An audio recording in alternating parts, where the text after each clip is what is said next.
At yun na nga, nagutom ang bakla kakagala sa podium. So, nandito tayo sa Manam.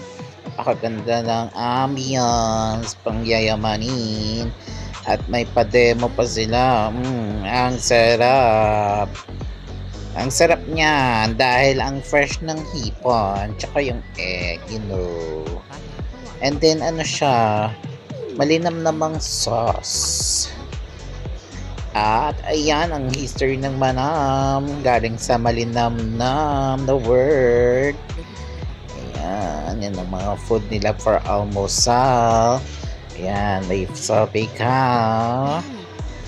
Meron din silang mga gising-gising na may bagoong. Ayan. Ayan, sinigang na hipon, kare-kare. Mga Filipino dishes ba? Ayan, napaka-asim niyang kalamansi pie na yan. Ay, tart pala. Ayan, may kamyas din. Ayan lang, may benta sila. Bye!